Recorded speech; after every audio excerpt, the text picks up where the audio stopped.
We're proud to bring you another episode of Retiring Well this week here. First, John and I are going to talk about 401k plans, new, current, and old ones. Are there some out there you maybe forgot about? Start having conversations about that and how those are planning for your future. Next, important considerations about asset allocation. You may have heard that terminology. It's stuff we like to use as financial advisors. What does that mean, and what are some of the things you should be thinking about? Then we're honored to have a special guest on the show this week, Heather Bruce, a local attorney here that specializes in estate planning here in Northern Michigan, and sharing her insights on some of the stuff she's seen out there that retirees and estate planning activities need to have their eyes on. And to wrap up the show, guarding against Social Security thieves.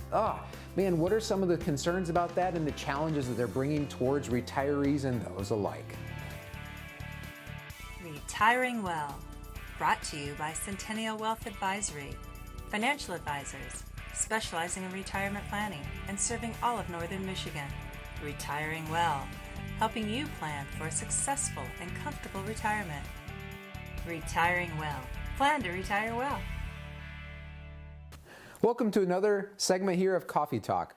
Art Canfield, John Torbet, senior partners here at Centennial Wealth Advisory and longtime friends. John and I were both born and raised here in Traverse City, grew up together, attended the same elementary school, same middle school, same high school, roomed together in college, and now find ourselves business partners here in the financial advising world, which is great. Conversations have changed over the years from trading baseball cards and sports to now talking about 401ks, John.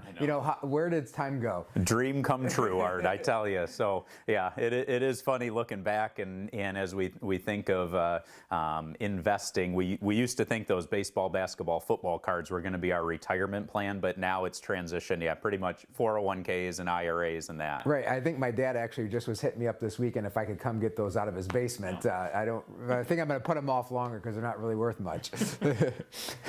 So yeah, as we look at this and we start diving into these 401ks, I actually just recently was visiting with a woman. She's 38 years old, recently divorced, and she had this old 401k, and she just sort of said, "Hey, what do I do with this?" And so first thing is we just sort of took a look at it, and she was wondering. She sort of said, "Well, I think it's not getting as big a returns as I would have liked." And so when we dove into that, we sort of found, wow, within that plan, you have 30% of your overall allocation is invested in international stocks. And she had no clue about this.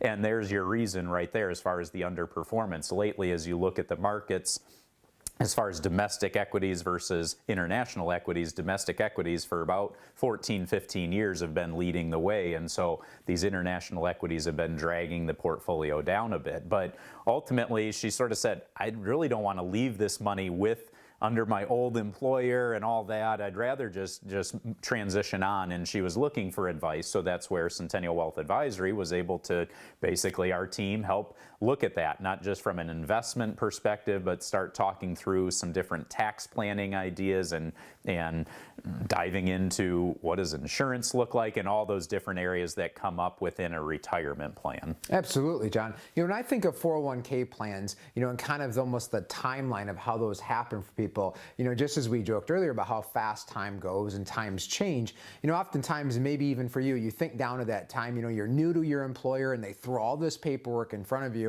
And one of the things is to enroll in contributions for those 401ks. If you're fortunate enough to be an employer that offers with something like that, and you pick some allocations and you put some money in, and that's a great start. You're putting money away for your retirement and your successful future. But many years all of a sudden have passed. Maybe you've changed jobs a time or two, and you have these languishing accounts out there that you get a statement every quarter or every year, and you kind of, you look at it, that's right, I got this money sitting there, that's from that. Or even sometimes it's funny, we hear people like, they almost completely lose track of them. They don't know what they're in or stuff like that. That's on you. That's your responsibility when you have those 401ks, especially ones that aren't even in an active employer that you're with. You've been separated from service, they call it. So that's an opportunity for you to make sure those are maximizing, make sure they're fitting in your plans. We joke on the show oftentimes that a retirement plan is not just your 401k statement. And that's especially the case on an old 401k when very few people, if anybody except yourself, is looking out for that for your best interest. Yeah, the other term that maybe you've heard of is this concept of an in-service rollover. So this is within, say, a 401k plan where you're currently contributing into this 401k, but certain plans will allow where it says, hey, you can take X amount of dollars or percentage of your 401k and roll it over into an IRA, Roth IRA, and essentially open up maybe the different investment options. Because a lot of times you may look on your 401k and they give you a menu of investment options. Maybe there's a couple dozen mutual funds for you to choose from, but if you're looking at it from an investment standpoint, maybe you want more options. And so that's where you can do this in-service rollover. Sometimes it happens early on, sometimes you have to wait till 59 and a half, or sometimes it's simply when you're separated from service. But all in all, different options to consider. Absolutely. So if you're sitting out there, you haven't looked at your 401k, or you have some old 401ks out there, give us a call. One of our advisors at one of our offices in Cadillac, Gaylord, Petoskey, or Traverse City can sit down with you, review those allocations, review what your retirement plans and your goals and dreams are, so you can plan to retire well.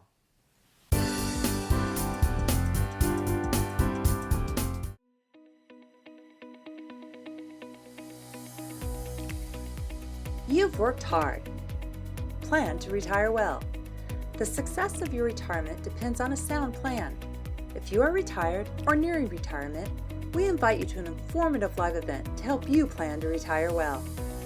There is no cost and no obligation, and dinner is on us. We are Centennial Wealth Advisory, financial professionals specializing in retirement planning and serving all of northern Michigan, with offices in Traverse City, Gaylord, Petoskey, and Cadillac.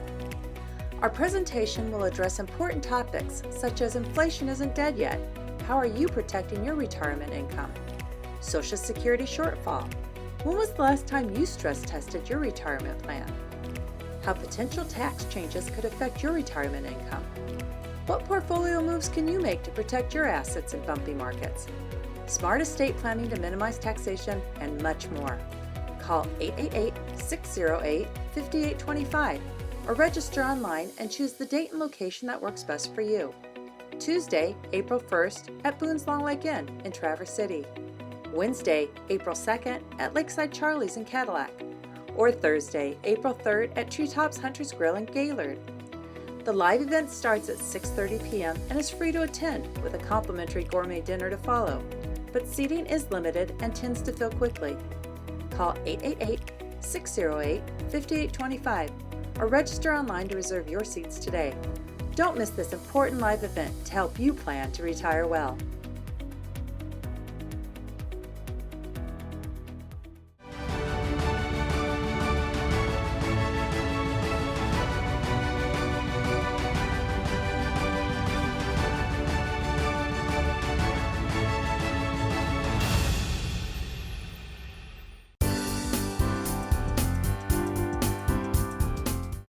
As a financial advisor, we talk a lot about diversification and the importance of being diversified between these different asset classes. But how do we determine how much to have in stocks, how much to have in bonds or cash or alternative asset categories? So we're going to spend some time going through today is just some different thoughts on how to be diversified, but also how do we position ourselves between these different asset classes. So the first thing we want to think about is what's our time horizon for these investments? You know, if we think about just a day-to-day, looking at the S&P 500, it's about a 50% probability if the stock market's going to be up or it's going to be down. So really not much better than just flipping a coin. But as we zoom out and we say, well, what if we have a 10-year history? Well, now there's a 97% probability that that asset class, being the S&P 500, is going to be higher. So it's really important that we be thinking about what's the time horizon for these investments. So recently started working with a couple that came in from watching our TV show. They had about $50,000 to invest, and as we sat down and started to talk about their goals, it turns out that this is money that they're potentially going to need for a home purchase within the next year. Okay, well, if we're thinking about a shorter term, that's going to really change our asset classes we want to be positioned to. We probably don't want to be all equities with that portfolio. Yes, that's been a great performing asset class, but if all of a sudden, that asset class goes down in value, it's going to have an impact on that short-term goal. So when we're thinking about our asset allocation, diversification always is key, but now we need to start to think about, well, when are we going to need this money? And that's certainly going to have an impact on which of these different asset classes we want to start to explore.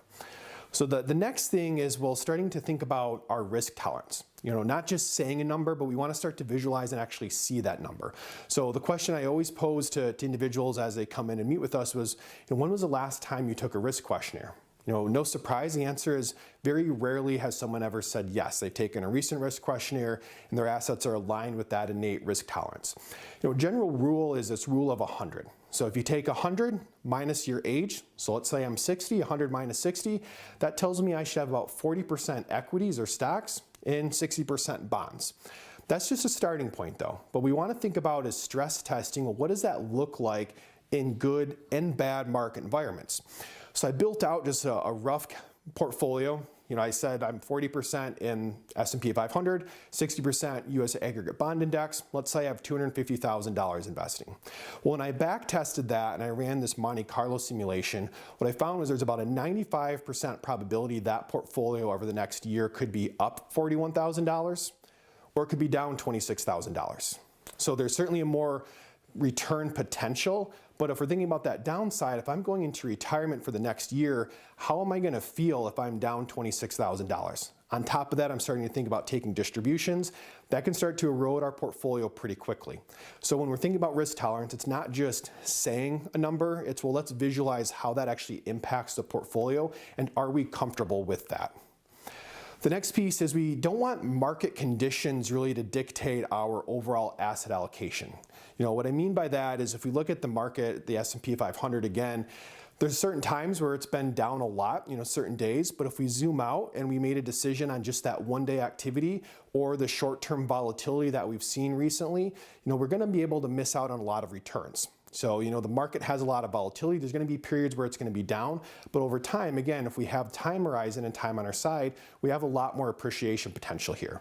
So we want to be thinking about is not just looking at the bad, but also not chasing the market in good markets. So like right now, having 2 phenomenal years in the stock market, a lot of people are wanting to have more equity allocation. We've got to be careful with that. We need to be thinking again about not just chasing the market, but positioning our asset allocation based on our risk tolerance and when we're going to need the funds.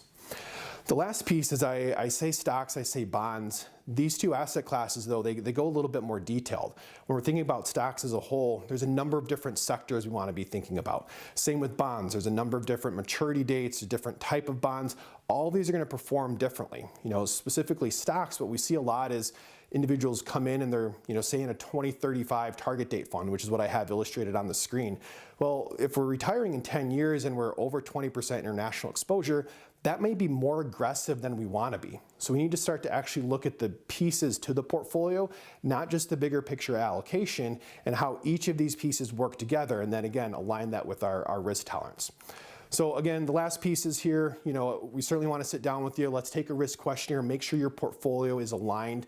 Actually see if you're diversified by these different sectors, by these different asset classes. And then as always, we want to build out that financial plan, build an alternative plan, and then stress test that plan. So let's take it a step further, not just think about I'm 60-40 and I'm good. Let's get behind the scenes and make sure that portfolio is actually aligned with when you're going to need the money and your overall risk tolerance.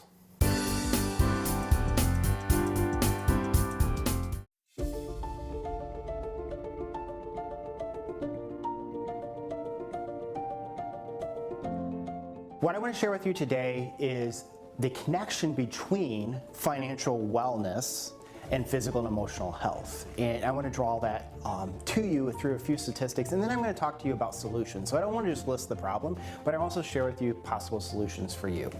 So this is from a Market Watch guide survey of 2,000 Americans. So I'll read some of this really quick, and then like I said, I'll talk to you about possible options for you to have peace of mind through this. So 65% say finances are their biggest source of stress. Number 2, 41% agreed that my finances have destroyed my mental health. That's a pretty big statement. Number 3, 57% said they must choose between prioritizing their finances or their mental health. 4, 92% reported negative physical effects due to their financial stress. Number 5, 56% reported losing sleep because of financial stress. Number 6, 45% reported headaches due to financial stress. And number 7, 38% complained of fluctuations in weight because of the financial stress. So as you can see from these survey results, there's a lot of worry and stress out there, and it's connected not only to their physical but their mental health due to their finances. This is something that a lot of people are worried about and having to deal with, and you might be one of them as well. However, here at Centennial Wealth Advisory, we've helped thousands of clients and people all over northern Michigan work through these stresses. Our goal is to move you from a point of fear and stress to a point of peace of mind. And we have the tools and the ability to provide you with the solutions that can help you do that. So we'd be more than happy to meet with you. And throughout this series, that's what we're going to talk about. We're going to talk about what are the issues as far as impacting me that are causing me to not be financially well. We're going to have some fun with that and correlate that to your physical and emotional health. But the key thing is we want to move you from a place of fear and concern and worry to a place of peace of mind.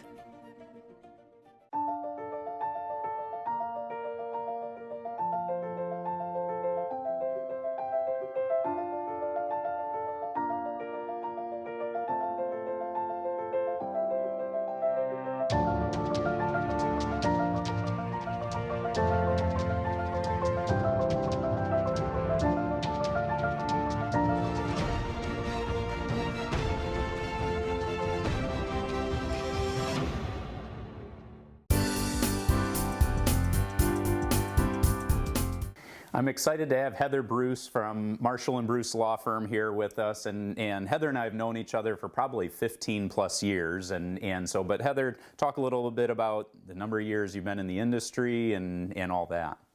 That will age me, Yeah. John. Okay. Thank you. But first, thanks for having me. I appreciate the opportunity. I've been an attorney in the Traverse City area for 20 years now. I just celebrated my 20th year last November, being sworn into the bar in the state of Michigan. So my specialty or our areas of focus for our law firm are estate planning, mostly. Probate avoidance is kind of what we call it. Also trust and probate administration after someone has passed away, and some of those attendant issues such as business transfers and real estate transfers. Perfect, and actually it's been 20 years now for myself at Centennial Wealth Advisory, so I'm there with you. But want to talk a little bit about property deeding. I mean, a lot of times people have, obviously real estate can be sometimes somebody's primary asset, but a lot of times people like to do it themselves, and what are the dangers there? Yeah, so my joke, I always say, you could YouTube how to change your oil, or maybe my husband the other day YouTubed how to fix a snowmobile that broke down, way back in the woods behind our house.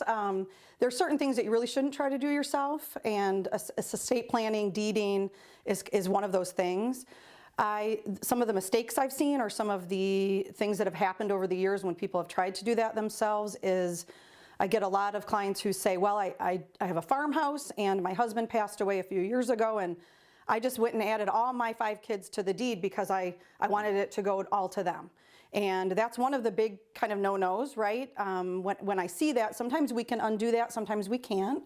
That's a problem for many reasons, one of which might be Medicaid planning. If the client ever needed to apply for Medicaid benefits for long-term nursing home care in the state of Michigan, that could cause some serious problems, as well as potentially unintended consequences, such as a son or daughter getting divorced, or someone causing an accident and hurting someone. That's some liability that we wouldn't want our client to have. Sure. So we typically would want to keep our own assets to ourselves. Yeah. Another example, perhaps years ago, we had clients in the Grand Traverse County area who tried to do a nice thing by adding their adult son to their deed for a large parcel of land that they had. At the time, the property was paid off in full. They had worked very hard to pay that off. And unbeknownst to them, of course, life happens. Their son got married first to someone and then got very sick and then predeceased them. And what could have cost them maybe $250 to have an attorney prepare the proper deeding to accomplish what they intended actually resulted in about $250,000 of having to buy out someone who they really shouldn't have had to do from their own property. So those are very very bad things that happen when you try to do these things yourself. Yeah. So a $250,000 mistake is essentially what I heard from that. And so with that, I know a lot of times in conversation, people bring up this concept of a ladybird deed. And so if you don't mind, share a little bit about what that is and why it could be beneficial. Sure. This term is ladybird deed. You can look it up. Google tells us it's related to LBJ, Lady Bird Johnson. So you can look that up. It's kind of an interesting story. Maybe a better way to think of a ladybird deed is a transfer on death deed, or a way that you can actually name a beneficiary on your house instead of giving away any interest while you're still alive. A true, properly drafted ladybird deed can help for many things, avoiding unintended property tax uncapping issues. It can also address some of those issues that we talked about earlier about not adding someone's name to property while you're still alive, and those liabilities that might come with that. It also can still allow that client to qualify for Medicaid if that's something that he or she would otherwise be able to qualify for. Sure. And so as we're talking through these things, and in any last examples of mistakes that you've come across, or areas that you're saying, hey, just be paying attention and just in general, I would say I hear this a lot. In doing this all these years, I have a lot of clients who come to see me and say, my sister or my neighbor or my friend told me, or someone I go to church with told me to get a trust, or told me my will is all I need. My question to them is always kind of jokingly, but where did they go to law school? Where did your neighbor go to law school? Oh, they're not an attorney, right? So again, there's certain things in life you can probably figure out yourself. This is not one of them. Yeah. So just in general, a review of what you have maybe, and that should be at no cost. Most attorneys do that if you just want a review and some advice. Sure. And that would be my best advice. Perfect. And so again, if you're in a position where you're not sure about what your plan is, feel free to reach out to Heather and her team.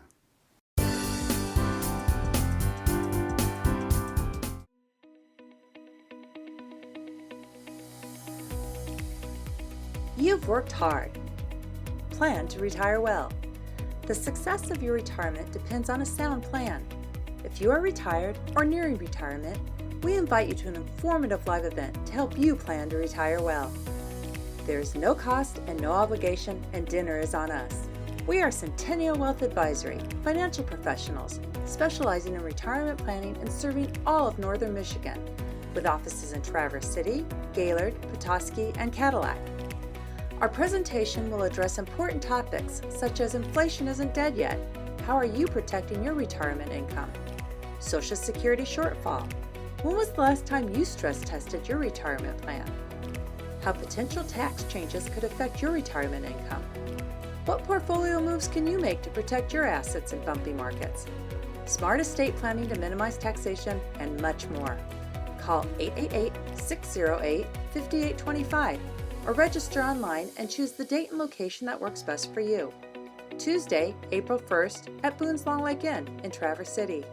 Wednesday, April 2nd at Lakeside Charlie's in Cadillac. Or Thursday, April 3rd at Treetops Hunter's Grill in Gaylord. The live event starts at 6:30 p.m. and is free to attend with a complimentary gourmet dinner to follow, but seating is limited and tends to fill quickly. Call 888-608-5825 or register online to reserve your seats today. Don't miss this important live event to help you plan to retire well.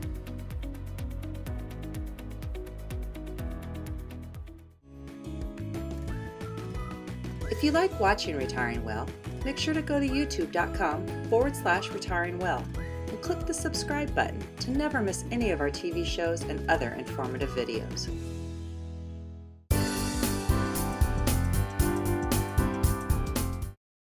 How to guard your Social Security benefits against those thieves, right?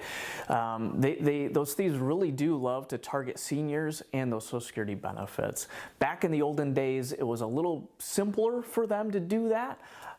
Basically, they just stalk your mailbox and wait for those Social Security checks to come in the mail and then go and try to cash them and so forth.